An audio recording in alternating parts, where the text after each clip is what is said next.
कि झंडा लगाओ, लड्डू खाओ और फिर सो जाओ। भारत के लोग दुनिया के किसी भी कोने में रहें जाके, लेकिन वो कभी नहीं चाहेंगे कि उनका झंडा नीचा रहे। और आपने भारत में जन्म लिया है, आप भारत की मिट्टी से बने हुए, तो भारत से ज़्यादा तो आपके लिए वैसे भी कुछ नहीं होना चाहिए। एक आदमी ही बहुत कुछ कर देता है, तो इसीलिए बाइबल पढ़कर तो हमारा देश नहीं चलेगा ना।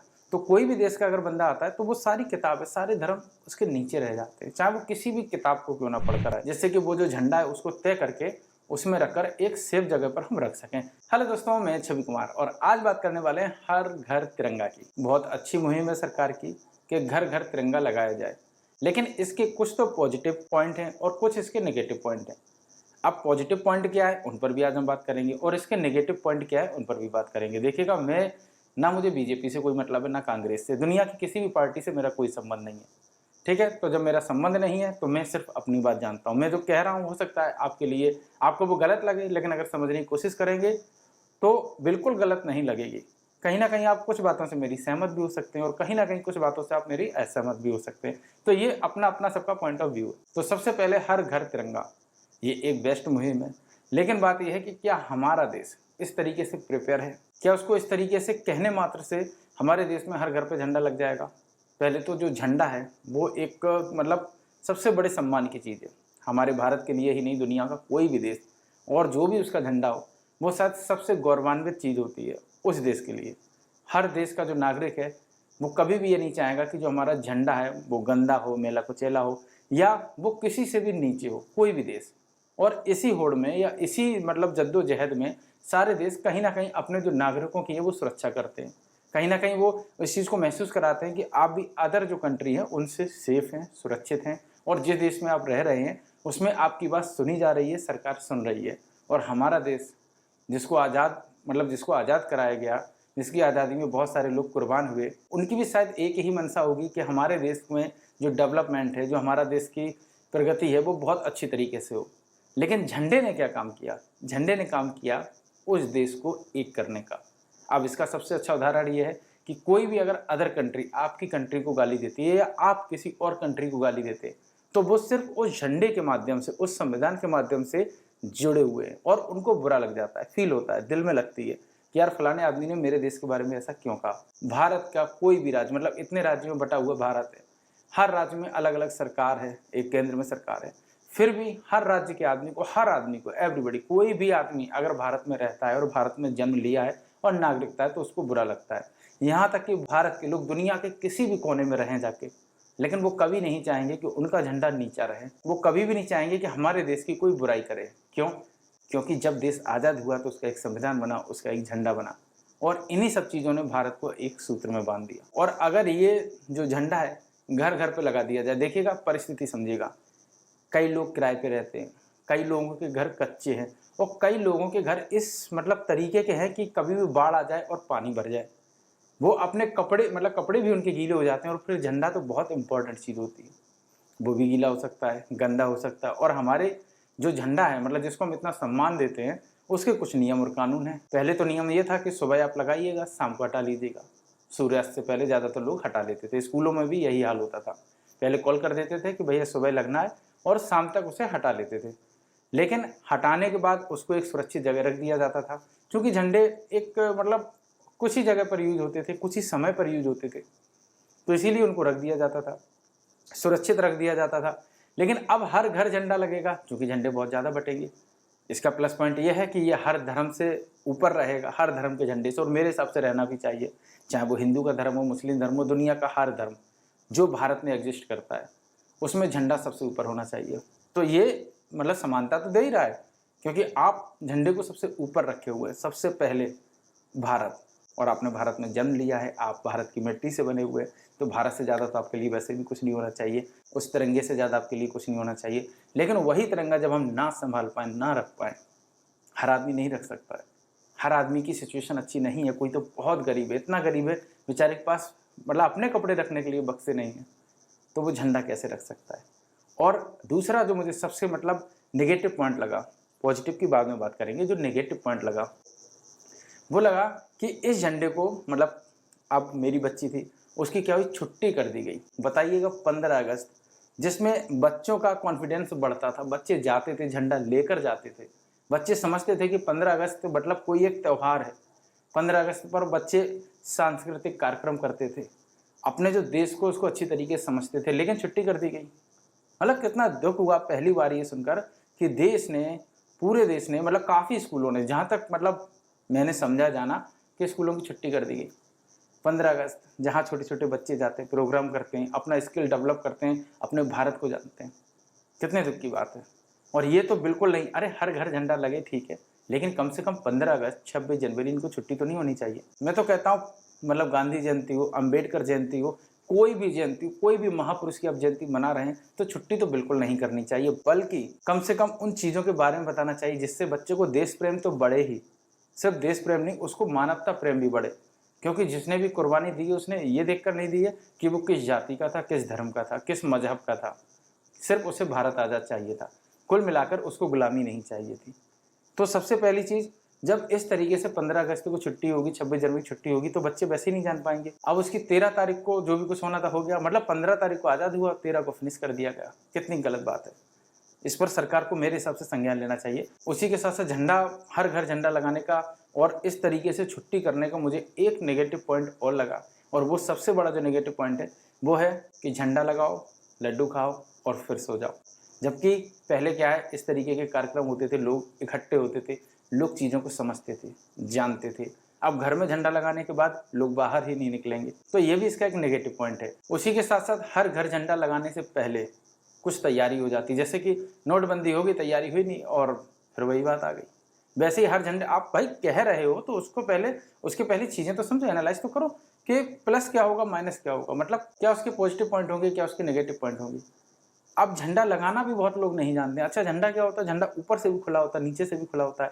हो सकता है बहुत लोग उल्टा लगा दें। तो सबसे पहले इस पर कम से कम मेरे हिसाब से सप्ताह भर पहले प्रचार होता है, एडवर्टाइजमेंट होता कि झंडा किस तरीके से आपको लगाना है, किस तरीके से आपको झंडे को सुरक्षित रखना है, कितने बजे तक लगाना है, या आपको लगातार लगाना है। लेकिन वही बात है कि बरसात चल रही है, अब झंडा भी गंदा हो जाएगा, गीला हो जाएगा, तो कैसे आपको लगाना है, इन सब चीज़ों पर गौर तो करना चाहिए ना। कम से कम सोचना तो चाहिए, कम से कम कुछ बुद्धिजीवियों को बैठाकर इस पर तो बात होनी चाहिए कि हर घर झंडा लगाने के बाद झंडा मेला कुचेला भी तो हो जाएगा, 2 दिन लगातार रहेगा। तो आप कहाँ पर झंडा लगा सकते हो? मैं आपको बताऊं, एक कचड़े की गाड़ी जा रही थी, उसके ऊपर झंडा लगा हुआ था। मैं मानता हूं कि बहुत अच्छी बात है कि उसने झंडा लगाया था, लेकिन कम से कम उसका सम्मान, कहाँ पर कचरा गंदगी हर जगह से वो गुजर रही है। तो इन सब चीज़ों को मेरे हिसाब से सम्मान की निगाह से, मतलब सम्मानित तो झंडा होता ही है, तो जब वो सम्मानित है तो उसको उसी तरीके से यूज भी करना चाहिए, लिमिट में करें और सही जगह पर सही तरीके से जानकर करें। अब ये तो हो गए कुछ जो नेगेटिव पॉइंट हैं वो, लेकिन अब पॉजिटिव पॉइंट भी इसके साथ है। सबसे पहला जो मुझे पॉजिटिव पॉइंट लगा वो ये है कि ये भारत को एक करेगा, भारत को जोड़ेगा। कैसे? देखिएगा ना, आप किसी धर्म का झंडा ऊपर लगा सकते हैं इससे, आप किसी का भी झंडा ऊपर नहीं लगा सकते, यहाँ तक कि झंडे के ऊपर आप किसी प्रकार का फूल वगैरह भी नहीं रख सकते। तो सबसे बड़ी चीज़ तो ये, सारी चीज़ें नीचे, मतलब ये दिखाएगा कि जो भारत का झंडा है सर्वोपरि है। उसके बाद सारे धर्म उस झंडे के तहत आ रहे हैं। क्यों आ रहे हैं? क्योंकि आप कोई भी धर्म को फॉलो करके इस देश में नहीं रह सकते, लेकिन आप झंडे और संविधान को फॉलो करके इस देश में, इस नियम कानून को जानकर इस देश में अपने आप को सर्वाइव कर सकते। फिर वो किसी भी देश का आदमी क्यों ना आ जाए, उस झंडे के नीचे ही वो कार्यरत होगा। ये नहीं कि अगर वो अमेरिका से आ गया, वो बाइबल लेकर आए और वो उसी को पढ़ के और कह रहा भैया हमने तो गलत किया, नहीं इसमें लिखा हुआ है ये गुनाह नहीं है। तो इसीलिए बाइबल पढ़कर तो हमारा देश नहीं चलेगा ना। तो कोई भी देश का अगर बंदा आता है तो वो सारी किताबें, सारे धर्म उसके नीचे रह जाते हैं, चाहे वो किसी भी किताब को क्यों ना पढ़कर आए। उससे ऊपर है झंडा, तिरंगा झंडा, और वो संविधान जिससे भारत देश चल रहा है। हम भी अगर अमेरिका में जाएंगे तो वहाँ का संविधान पढ़कर जाएंगे, भले ही बाइबल बिल्कुल ना पढ़ी हो, और बाइबल पूरी रट कर जाएं और गाड़ी उल्टी दिशा में चलाएं तो संविधान हमें उसकी सज़ा देगा, उस देश का जो नियम कानून है उसकी सज़ा देगा। तो वहाँ पर झंडे का रोल बहुत ज़्यादा इंपॉर्टेंट हो जाता है। तो ये एक बहुत अच्छी पहल है मेरे हिसाब से सरकार की कि हर घर में जो उसने झंडा लगवाया। लेकिन इसके कुछ नेगेटिव पॉइंट थे जो मैंने पहले ही शेयर कर दिए। भारत आपका देश है, चाहे वो हिंदू हो, मुस्लिम हो, सिख हो, ईसाई हो, आपने इस मिट्टी में जन्म लिया है और आपके शरीर का एक एक कण इस मिट्टी से बना है। आपने कहीं फल खाया इस मिट्टी का, आपने खेतों से जो भी चीज़ें खाई, जितना भी खून है, हर चीज़ जो आपके अंदर है वो इस भारत देश की देन है। इस भारत ने आपका शरीर आपको बनाया है, तो जाहिर सी बात है आप इसके प्रति तो सम्मान रखेंगे और रखना चाहिए। बाध्य होने वाली बात नहीं, रखना भी चाहिए। और ये मैं नहीं कह रहा हूँ कि आप रखें, लेकिन आप किसी भी देश में रह रहे हैं और उस देश का अन्न खाया है, पानी पिया है, उस देश में मतलब हर चीज़ उस देश की आपने ली है, उस मिट्टी से ली है, तो भाई आपको प्रेम तो होना ही चाहिए। तो इसीलिए जब हर घर झंडा लगेगा तो लोगों में जो देश प्रेम की भावना है वो जागृत होगी। तो इसीलिए जो हर घर झंडा है वैसे तो वो ठीक है, लेकिन उसकी एक लिमिटेशन होनी चाहिए। जैसे कि आप 15 अगस्त को सुबह से लेकर शाम तक ही लगा सकते हो, जिससे वो मैला कुचैला नहीं होगा, गंदा नहीं होगा, साफ़ सुथरा आप उसको लगाएंगे, साफ़ सुथरा आप उसको पैक करके रख देंगे। उसी के साथ साथ जहाँ पर ये झंडा बिक रहा हो वहाँ पर उसके लिए एक पॉली बैग हो, पॉलीथीन बैग हो, जो भी बैग मतलब सरकार मुहैया करा सकती थी वो कराना चाहिए था, जिससे कि वो जो झंडा है उसको तय करके उसमें रखकर एक सेफ जगह पर हम रख सकें। या सरकार को इस तरीके की व्यवस्था कर देनी चाहिए कि जो वो झंडे हैं हम वहाँ पर जमा करा सकें, अगर हमारा घर इस तरीके से नहीं बना है तो ये भी सरकार कर सकती थी। तीसरा जो सबसे बड़ा काम था कि जो झंडे बिकते हैं वो किस लेवल के बिकेंगे, मतलब उनका कौन सा कपड़ा होगा, क्योंकि जो हम लोग झंडे कागज़ के करते हैं, ऐसे ऐसे उड़ाते हैं, वो कल जाकर धूल में, भाई जाहिर सी बात है कागज़ कब तक नहीं फटेगा, फटेगा तो आई ना, तो वो वहाँ पर जाकर सड़ेगा, गलेगा, सड़कों पर आएगा, हमारे हाथ पैर उस पर मतलब सब कुछ लगेंगे। तो जो समय का अभाव है उसकी वजह से कुछ चीज़ें मैंने मिस कर दी हैं, क्योंकि मैंने इस पर कार्य नहीं किया, डायरेक्ट बस बोलने लगा। तो हो सकता है कहीं भाषा भी मेरी गड़बड़ हो गई हो। खैर, तो अब हर घर झंडे की तो बात हो गई, झंडा बहुत पवित्र है, झंडा बहुत मानते हैं। लेकिन अब इसका मुझे जो तीसरा सबसे बेस्ट सॉल्यूशन लगा था, जिस पर मतलब बहुत ज़्यादा सरकार अगर मतलब हम लोगों से राय लेती तो सबसे पहले मैं राय यही देता कि जो हर घर झंडा की बजाय हर मोहल्ले झंडा करते, मतलब एक मोहल्ले में एक झंडा फहराया जाएगा, किसी भी धर्म के लोग वहाँ रहते हों, हर धर्म के रहते हों, वो सब एक होकर आएंगे। झंडा एक होगा तो गंदा नहीं होगा, क्योंकि वहाँ पर किसी एक व्यक्ति की जिम्मेदारी होगी जो झंडे को लगाएगा। सारे लोग एक होंगे तो भारत देश एक होगा, उस गली मोहल्ले में सब लोग एक होंगे। कुछ सांस्कृतिक कार्यक्रम भी करा सकते हैं, नहीं तो मतलब पैसा नहीं है, कई जगह ऐसी होती है ना जहाँ पर बहुत ज़्यादा गरीब रहते हैं, गाँव बहुत ज़्यादा गरीब होते हैं, तो वहाँ पर सिर्फ झंडा फहराया जाएगा, तो सारे गाँव के लोग एक होंगे, ये समझेंगे कि भारत का जो झंडा है उसने मतलब सबको एक कर दिया। जहाँ पर एक होंगे वहाँ घुलते मिलते भारत की जो जो मतलब भारत की विचारधाराएँ वो एक दूसरे से शेयर होती हैं। तो आदमी अपने घर पे लगा के सो नहीं जाएगा, क्योंकि अब उसे सांस्कृतिक कार्यक्रम में भी जाना है, मतलब बड़ा अच्छा लगेगा उसको, हर्ष और उल्लास के साथ वो मतलब 15 अगस्त वैसे भी सबसे बड़ा त्यौहार है हम लोगों के लिए, मतलब भारत देश के लिए। तो उसके हिसाब से क्या है, वो वहाँ पर मिलेगा, गैदरिंग करेगा, एक दूसरे से मिलेगा, एक दूसरे को जानेगा, और उस झंडे के प्रति कहीं ना कोई अपनी दिलचस्प बातें जरूर करेगा। कोई कुछ कहेगा, कोई किसी के बारे में कहेगा, कोई किसी के बारे में कहेगा, तो एक दूसरे से जरूर बात करेंगे। और वहाँ पर कुछ बुद्धिजीवी लोग भी आएंगे जो अपना भाषण देंगे, अपनी बातें कहेंगे। और जब ये कार्यक्रम आज शुरू होता, हो सकता है आज उतने बड़े लेवल पर ना हो पाता, लेकिन अगले 5-6 साल में इसको मोहल्ले वाइज मनाना शुरू कर देंगे लोग, गांव टू गांव इसे मनाना शुरू कर देंगे, जिससे कि जो जो राष्ट्र के प्रति हमारी भावना है वो और भी ज़्यादा जागृत होगी, और भी चीज़ों को हम समझेंगे। और कम से कम उस झंडे के अलावा भी हम कुछ चीज़ें जो हमारे राष्ट्र भावना होती है, मतलब कुछ लोग ज्ञानी भी होते हैं, हर गाँव में होते हैं, तो वो कुछ पढ़कर अपनी 2 बातें वहाँ कह सकते हैं, वहाँ बता सकते हैं, बच्चे भी जागरूक होते। मेरे हिसाब से सबसे बेस्ट तरीका यही था कि हर मोहल्ले में झंडा लगाया जाता, एक झंडा फहराया जाता, मोहल्ले के लोग इकट्ठे होते, तो वो झंडा और वो जो संविधान है जो भारत के प्रति बना हुआ है, भारत को दर्शाता है, उन सब के प्रति हमारा लगाव बढ़ता। तो हर घर झंडा शायद आदमी मिस कर दे।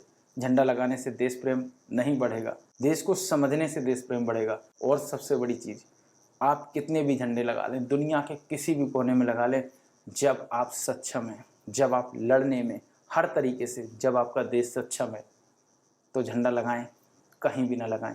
आपकी वैल्यू इतनी है कि आप खुद एक झंडे के समान किसी भी देश में हैं।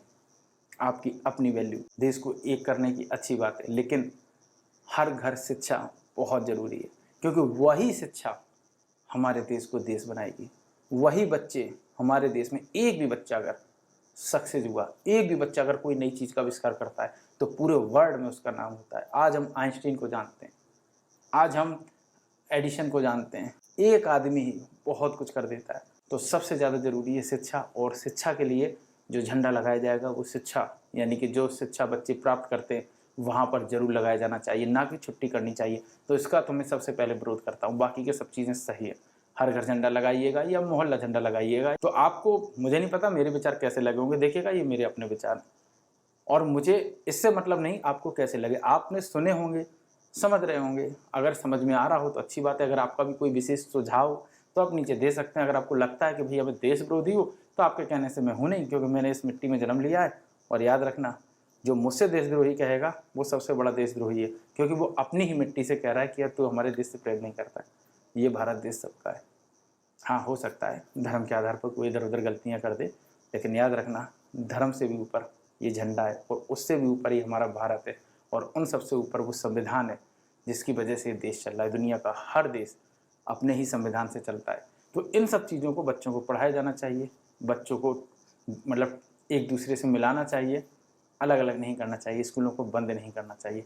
सरकार से बस मेरा इतना ही कहना है कि अगर स्कूल बंद हुए हैं और सरकार ने आदेश नहीं दिया है तो कृपया इस पर मतलब संज्ञान लिया जाए कि आखिरकार स्कूल क्यों बंद हुए, किस कारण से बंद हुए।